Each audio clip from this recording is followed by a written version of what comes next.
మిత్రులారా, ఇక్కడ ఈ నలందలో అప్పుడు ఎంతమంది గురువులు ఉన్నారు, అలాగే ఏ ఏ సిలబస్లు చెప్పారు అనేది గైడ్ వివరంగా చెప్పాడు, హిందీలో చెప్పాడు. వీలైతే మీరు నీట్గా వినండి, 1-2 సార్లు వినండి. ఎందుకంటే ఆ కాలంలో ఏ ఏ పాఠాలు చెప్పారు, ఎంతకు ఏ ఏ సబ్జెక్టులు ఉండేవి అనేది క్లారిటీగా చెప్పారు. అలాగే బౌద్ధ ప్రొఫెసర్లు అంటే ఎంతమంది 2000 మంది గురువులు ఉన్నారు అని చెప్తున్నాడు. అందులో ముఖ్యంగా ఆయన కొందరు పేర్లు ప్రస్తావించాడు. మీరు ఆ పేర్ల ప్రస్తావన కూడా చూడండి మిత్రులారా, వినండి. ఓకేనా? तो कुछ मैं गुरु का नाम बताने जा रहा हूँ। उस समय के गुरु थे राहुल भद्र, शील भद्र, नागार्जुन, बसुमित्र, बसु संगा, अतिश दीपंकर, हिन सांग, फाहियान, नरोपा, त्रिलोपा, बैरोचना, शांति देवा, शांति रचता, गुरु पद्म शंभवा, धर्म कीर्ति, चंद्र कीर्ति, दावा टप्पा, ये सब यहाँ के मुख्य गुरु थे। और उस समय यहाँ history, geography, philosophy, medicine, metaphysics, logic, grammar, astronomy, वस्तुशास्त्र, दर्शन शास्त्र, तर्क विद्या, योगा विद्या, उसमें मेडिकल का भी पढ़ाई होता था। लेकिन मेडिकल नहीं बोलते थे, आयुर्वेद बोलते थे।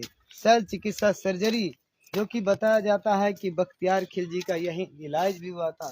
लेकिन उस समय बख्तियार खिलजी का इलाज हुआ तो कोई थोड़ी जला देगा। यहाँ के ब्राह्मण लोगों ने नालंदा विश्वविद्यालय को जला दिया है। మిత్రులారా, ఇక్కడ మనం వింటున్న సబ్జెక్ట్ ఏంటంటే నలంద యూనివర్సిటీని ఎవరు ధ్వంసం చేశారు అనే సబ్జెక్ట్కి వస్తే ఇక్కడ ఉన్న గైడ్స్ అందరూ మా బఖ్తియార్ ఖిల్జీ అని చెప్తారు. కానీ మన మిత్రుడు ఒరిజినల్ స్టోరీ చెప్తున్నాడు. ఇక్కడ బుద్ధుడు విగ్రహం ఉంటుంది. ఫస్ట్ ఈ హాస్టల్కి సంబంధించి, కాలేజీకి సంబంధించి ఇంకా క్యాంపస్ ఇది. ఇక్కడ ముందు ఇక్కడ దర్శనం చేసుకొని లోపలికి విద్యార్థులు వచ్చేవారంట.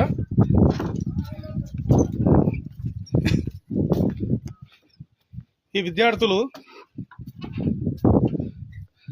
చూడండి, ఇది ఇంకా పెద్ద, ఇటువంటివి చాలా ఒకటి కాదు, ఇది చాలా చాలా ఉన్నాయి. పెద్ద యూనివర్సిటీ దేశంలోనే. మీకు ఒక రూమ్ చూపిస్తాను. ఇలా ఉంటుంది రూము, ఇలా ఉంటుంది. ఈ రూమ్ ఇలా ఉంటుంది.